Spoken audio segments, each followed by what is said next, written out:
That's it. Oh boy. Hi guys, we're part 2 of our press conference. This is my new job now, is interviewing celebrities about big international movies. I'm going to introduce the cast. Is the cast, are they ready? Okay, cool. The first person I'd like to introduce is Harrison Ford. Yeah.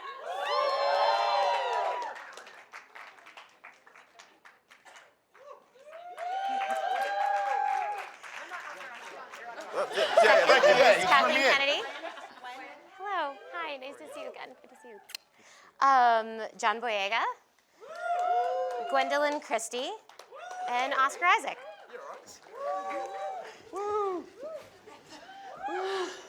Hi, guys. Hi. Hi. I just wanted to say that when JJ asked me to do this, he asked me to not ask questions that you'd already been asked at your junkets.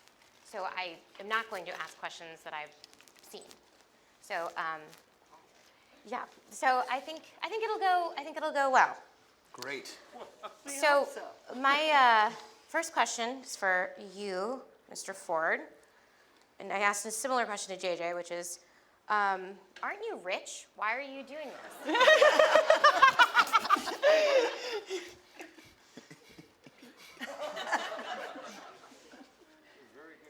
Thank you. It's because it's what I do. It's what I like to do. It's what's fun for me. I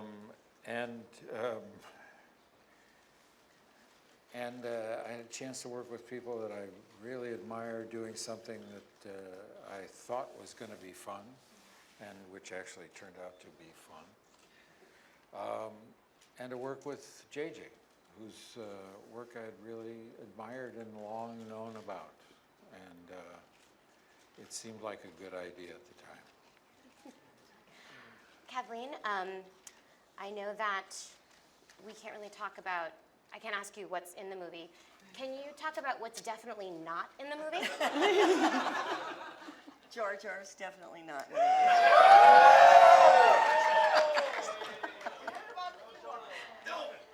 Ewoks are not in the movie. Sorry, that's because Harrison insisted upon it. It's in my It was contract. yeah, it was contractual. John, I'm going to open this up, by the way. It won't just be me talking to you for 45 minutes. Cool. I love to attack the block, and Thank you are poised, in my opinion, to be an international heartthrob.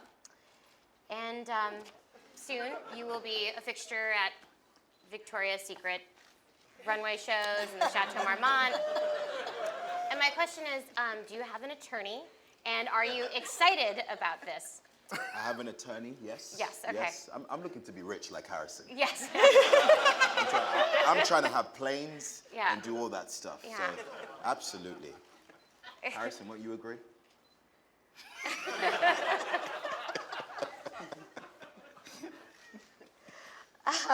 Okay.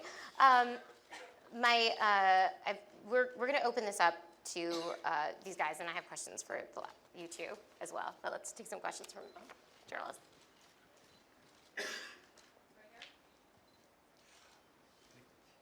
Mr. Ford, could you Where just? are you? Oh, right here. Sorry. Oh, hey, hi. Could you just talk about what it means to you to be one of the bridges between the original series and this new generation? It's gratifying to be asked to be part of this. There was a interesting story to tell through the character. It's always nice to anticipate working in something that you know people will have an appetite for. This is not a crapshoot. This is big casino, and it's fun to play with these toys again. It's been a great experience. Thank you. Question here? Yes, Ms. Kennedy. I guess it's most for you and JJ. I guess how do you make sure that this installment make way for what Ryan and Colin are developing? Did you guys map out the whole 3 movies already? We haven't mapped out every single detail yet, but obviously everybody's talking to one another, working together, and that collaboration, I think, is what is going to guarantee that everybody's got a say in how we move forward with this. And so far, it's going great. I mean, JJ and Ryan have already talked at length because Ryan's about to start shooting episode 8. These guys are getting ready to head over in January. And then Colin will start working with Ryan and spend a lot of time on the set with us. Gwendoline, I was going to ask you a question. What character could you be if you could be any other character in Star Wars? And the reason is, for me, I think I'd be suited as a singer in Jabba's band, just as like a reference. Is there anyone else that you wish, or you would think that you think is a cool character to play? Someone that I would be suited to, or just someone I'd like to play? Both. It's an interesting challenge. Oh, both. That's tough. A character I don't really think I would particularly be suited to, but would definitely like to play, is, of course, Han Solo. You have swagger. I think that's a defining characteristic. I might have just like a modicum of swagger opposed to the Grand Canyon that's at the end of the sofa. The Grand Canyon of swagger. That's a nice compliment. Gravestone, maybe? I don't know. It's up to you. I'm grateful for the kind attention. Excellent. A good other question? Mr. Ford, hello, from Italy. What is the bigger difference between this Star Wars and the first Star Wars? How does it feel, being back on the set for Star Wars? What is the difference? Is that part of the question? I think it's hard to say what the difference is. I can tell you how it feels. It feels familiar. It feels good. It's good to be home, as Han says in the trailer, in the teaser trailer. It's I'm aware of the value that's placed on these films by the audience, and I'm gratified that they've been passed on. The first 3 have been passed on generationally through families, and that there's still an audience for those of us that were in the original film. There's still some value to them in interpreting life somehow, and it's a bit of a mystery, but it's very gratifying to be part of that. I have a question. What was the difference in the rap parties between the first movies and this one? It was really hard to get a drink at the last rap party. Wasn't it? It was, right, Oscar? It was very It was difficult. hard to get a drink. I didn't know where the bar was. It was just, it was so big. Hi, this question is for Harrison Ford. As a parent, hi, I'm over here. Hi. Hi. As a parent, what's it like telling your kids you're coming back to this franchise? Did that like up the cool factor once again for you with them? My kids do not think I'm cool at all. And being in this movie is not gonna convince them otherwise.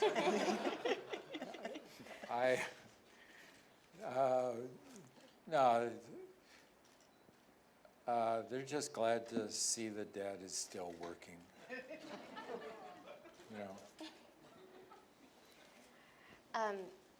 Oscar, in my experience, there's always one actor on a set where everyone goes to their trailer to listen to music and to get high.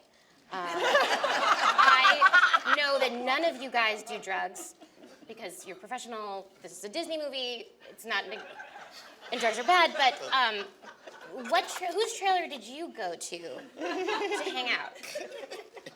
I went to my trailer. Just, okay. Yeah. everyone go to yours to hang out? Yeah. Yours was the It was hangout. mostly going between Carrie and my trailer. That was just going back and forth. Those are the party trailers, you know? Gosh. John, Yes. did you hang out in your trailer or also go to Carrie's? No, I didn't go to Carrie's trailer. I didn't. No. My uncle Mine. came to visit. My uncle came to visit. He's a huge Star Wars fan, and I mean, he's so obsessed with Star Wars. And I lost him. I couldn't find him, and I heard all of this laughter coming out of Carrie's trailer. And I went in there, and he was there, just with the dog, with Gary Fisher, her dog, just hanging out with them. I was like, Tio, what are you doing here? Get out of there.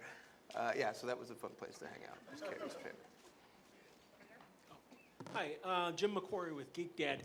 The question I have, as you may know, Star Wars is basically a religion now. Several thousand military personnel list their religious affiliation as Jedi, and there are lots and lots of Star Wars weddings. Are you, the new cast members, are you prepared to ascend to the level of at least sainthood? And Mr. Ford, have you any advice for them, or is there any hope that you could even tell them anything that would help them deal with that? I think my advice is pretty much limited to look both ways before you cross the street. Stuff like that. Solid advice. Yeah. Don't you think? Good advice. But I'm not going to tell them how to navigate this very personal space of trying to figure out, the careers that they've chosen for themselves. It is bizarrely individual how you navigate the space between where they're at now and the rest of your useful professional life. But they're in for a big ride, and they know it, I think. I hope you know it. Yeah. Well, they didn't have a chance to answer their part of the question. Did they? No. No. I can't remember what the question was. I don't either. How are you ready for sainthood? For sainthood? Yep. I don't know if I'm ready for this whole thing. I just know that I'm just in it, and it's going to come out regardless, but it should be fun. You'll let me sleep on your couch if stuff goes AWOL, right?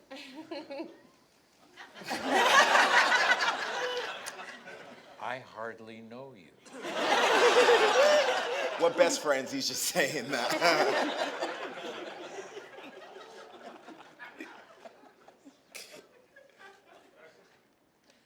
This is for Gwendoline Christie. Were you prepared for how Captain Phasma became kind of an instant sensation among fans? And as a second part to that, do you think that positioned you possibly for a really strong run at the Captain Marvel role if Marvel happens to offer it?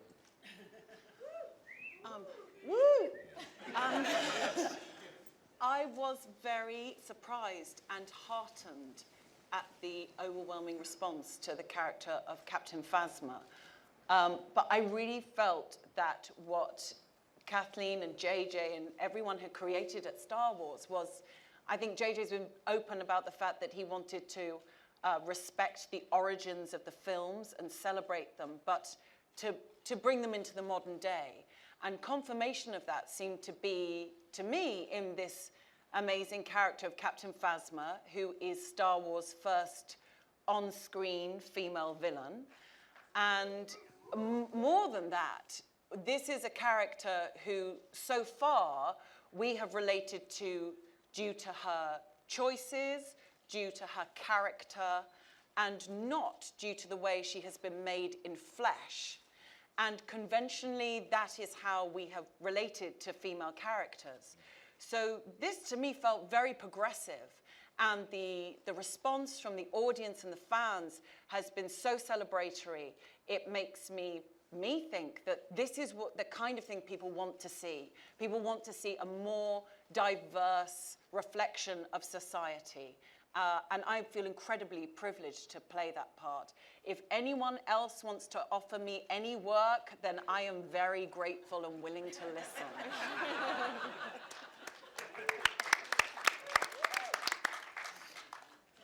Hi, I have a question for Kathleen. Thank you for that tidbit about Jar Jar, but I wanted to ask, I mean, why the unprecedented level of secrecy around this film? I've never covered a film junket where the media couldn't see the film in advance. The cast seems terrified of letting anything slip. Some of them said they haven't even seen the film. So why did you go to those extremes? I think, right from the beginning, we've respected the fans, and the fans have really been the ones focused around making sure that everybody and anybody who walks into this movie gets to be surprised. We have so little things that surprise us anymore when you walk in to see a movie. It's all told in the trailers. It ends up online way in advance. And I think, that's something that overwhelmingly, I've even had people say to me, I don't want to read anything at all so that they can get in to the theater and actually have a pleasant surprise. So that's really all that's driving it. And we've respected that in all ways we can. Greater cultural impact of The Force Awakens, what do you hope it is? For me, I'm going to be honest, I really don't care about the Black Stormtrooper stuff. I couldn't care less. This is a movie about human beings, about Wookiees, spaceships, and TIE fighters, and it has an undertone and a message of courage and a message of friendship and loyalty, and I think that's something that is ultimately important. I watched the movie with Kathy just last week, and I really relate to Rey more than any of the characters, and to be in a circumstance where you have to find something bigger than who you are within yourself is something that's inspirational to me, and I think that people take that away. In terms of the kids, all they're going to be concentrating on is BB-8.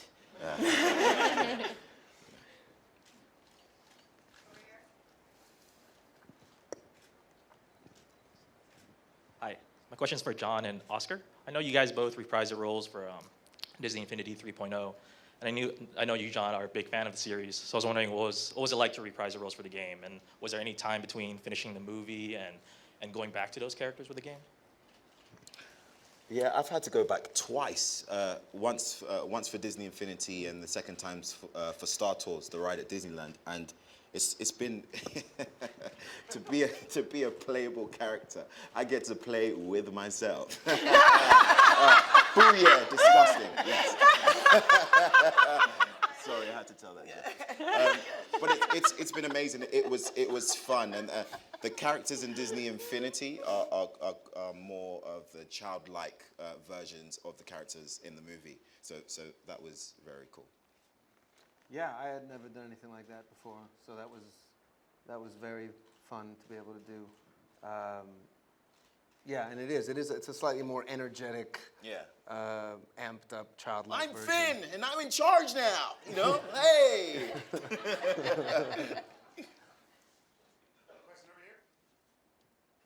Hi guys, this is for the three newcomers. I was curious how much of your characters' backstories you were told ahead of time, especially while you were developing the characters, and how that informed, where you came in with it. I think this has been one of the coolest things about working on this with JJ and with Lucasfilm is that there's been a real sense of collaboration with that kind of thing. There was almost a bit of a sandbox element of it. We could talk about those things and there was an evolution of the characters even from the first meeting with JJ and Kathy and Larry to what ended up on screen. For example, with me, I started talking, after we started filming, I was talking a bit about, just kind of talking about where Poe could have been from. And the thing is, in New Hope, at the very end of New Hope, at the medal ceremony, one of Guatemala's claim to fame is that last shot where the ships are leaving, where you see the temples, was shot in Guatemala. And then for me, the fact that I was born there, and that's a rebel base, and I'm playing a resistance fighter, rebel fighter, I thought, maybe Poe was there. He was, that's where he's from. And then this comic book comes out called Shattered Empire, where Poe's parents ended up going to Yavin 4 and making sweet love. And, so that's an amazing thing. It's the first time that, talking about where a character could have come from ends up in a comic book. And it's kind of a beautiful thing. It feels like we're creating these things together. So yeah. Yeah, I didn't know much going in because obviously because of the spoilers and all that kind of stuff. But I do remember having the sides which were loosely based on who Finn and Rey was. But I just remember during my time screen testing, I was like to Daisy, there's no way that our stories are so simple, and we still don't know. So I've still got some conspiracy theories as a fan as to where Finn comes from, and I'm still trying to figure that out. But I like that it's a mystery. I like that. Yeah, mine was similar. I mean, I was so heartened that it was a genuine creative experience to work with JJ about who the character was and to develop that together. And really, without horribly ruining everything for everyone, I think it could be, it's interesting to see where my character may go. It is interesting. Isn't that interesting? Very interesting. I'm interested. Well, at least you're interested. Yeah, I'm so interested. Question here? Hi, my question's for the newcomers. You three are obviously huge Star Wars fans. You talked about it many times. I'm wondering if you read any of the theories online, if you follow any of the fan conversation, and if so, if you could sort of say maybe what your favorite rumor is that you've heard that you go, oh my God, people are really saying this? People really think this is going on? The Jar Jar is Kylo Ren. That was my favorite. I kind of wish that was true. I remember reading the theory that Finn is Mace Windu's grandson or something like that. And I was at a party and someone behind me just tapped me on the shoulder and was just like, yo, Black Jedi! I turned around, it was Samuel Jackson. He's like, you my son! And so that was a moment that was quite profound for me. It's absolutely impossible to follow what John has just said. And I have not, maybe I should start, shouldn't I? I've not followed any fan theories at all. I'm just going to say because I've been busy with Game of Thrones.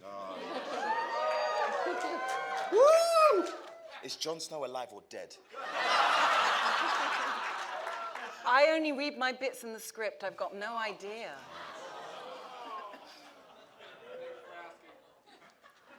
My question's for Mr. Ford. How difficult was it for you to slip back into the role, and how did you prepare to come back to Han Solo? And is it easier to originate a role, or was it easier to come back to something familiar?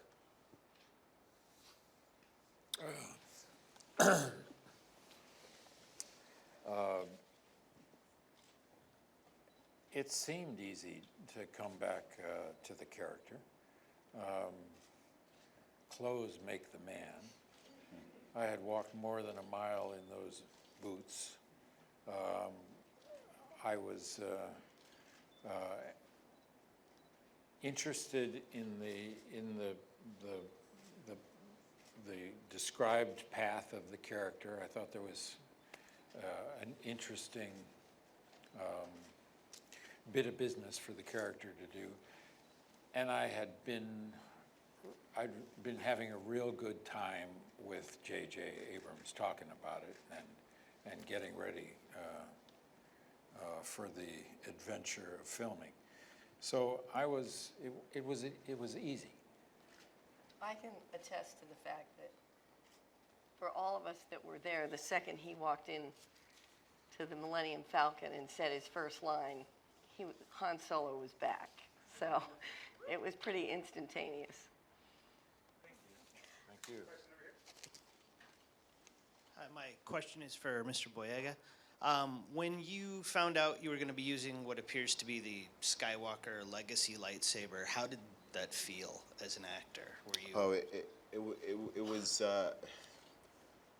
I was very excited to use that thing because I think blue suits me, and also it was amazing for me to read the whole script and to find out all the things that Finn gets to do. And for me, it's like I feel like for some reason. Did JJ know what kind of fan I was when it came to Star Wars and write this role for me? Because I get to wear a stormtrooper suit, a rebel jacket, I have a blaster, I use a lightsaber, I hang out with freaking Han Solo and Chewie. It's just fantastic. I love you, Harrison. Did you have any concerns about getting a limb hacked off? Did you have any concerns about getting a limb hacked off? I did, because Adam Driver has a really long reach, and that's an issue. That's an issue. But you know, I done my Floyd Mayweather thing, just bob and weave, bob and weave. Oscar, I have a question for you, because my mind goes always towards romance, and I think that I was saying this in the other one that the reason why I love Star Wars so much, even though people don't necessarily think of me and this franchise, is that it has. There are parts in it that are better than any romantic comedy, and then there's action movies, buddy comedies, interspecies friendships, everything that you would want. But my question is, I first saw you in Romeo and Juliet in New York, and then I saw you and Carrie had such acrimonious chemistry in Llewyn Davis.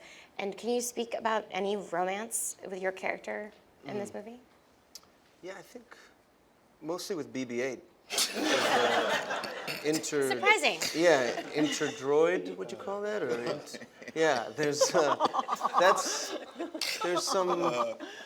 there's a real warmth there, and there's a give and take, and that's who's got his back in that X-wing. Gwendoline, I was going to ask you about athletes' walk-up songs, which is the song that an athlete will have when they come out into an arena, and Ronda Rousey, for example, comes out to Joan Jett's song "Bad Reputation." Did you have a walk-up song for your character? Is this to me? This is to you. Oh, good Lord. I'm trying to think of the name of it because it's just coursing through my brain now. Is that one that goes da-da-da, da-da-da, da-da-da, da-da-da? Led Zeppelin? Yes. What is it? Led Zeppelin? Yeah. Kashmir, yeah. Kashmir. Exactly that. Led Zeppelin song. Okay, good to know.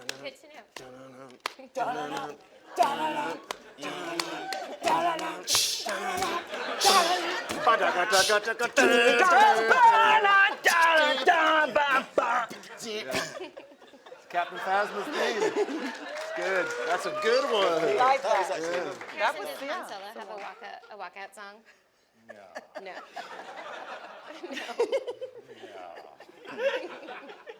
Last More question. questions? Not anymore. Last question. Not anymore. Not after that. I have It's to just say crazy, though, yeah. there was a moment on the Falcon where Harrison, you had the blaster in your hand and you were trying to skillfully put it in the holster, and Harrison was stood there. Damn it! Damn it! Damn it! And me and Daisy were just behind the camera, just like, this is freaking insane. Harrison's just freaking right there. But we had to do the scene together and not freak out, because it was like mesmerizing to see Harrison in this environment in the movies that we absolutely loved. And it was good to see you with Chewie. We freaked out, but we didn't show you nothing. We tried to keep it professional for you. Thank you very much. We can take one more question. Over here. Hey, I just have a really simple question. I wanted to know, what were your favorite parts of the original franchise movies, and maybe how did those moments affect your performances in the movies you're in now? My favorite part, I think, was when in Return of the Jedi, when Darth Vader's helmet comes off and you see that he's just a soft, sad, old, vulnerable man underneath. I don't know how that affected my performance, but that was my favorite part. I just remember I was about 6 when I saw the film, and I remember being so struck by the character of Princess Leia and thinking, even then in my infant mind, this seems different to the other women I see in films. I'm feeling very, very inspired by that, and inspired by a woman with such tenacity and being so strong-minded. And I asked Carrie Fisher if I said I felt like watching your performance implanted a seed in my mind, and Carrie said that she did plant a seed actually in my mind. I assume you're not talking about the scene in the snake bikini sitting on Jabba the Hutt's lap. Not that, no. No, not that. That's my favorite.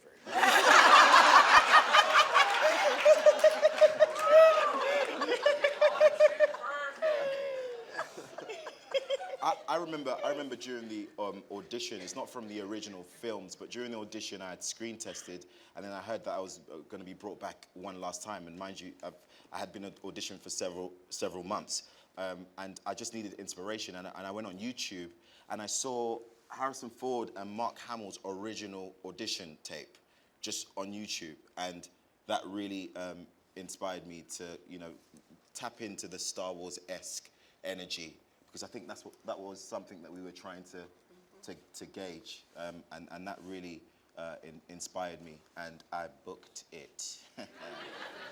Thanks, Harrison. He's so great. I think that's it. Thanks, everyone. Thank you, guys. Thank you. Thank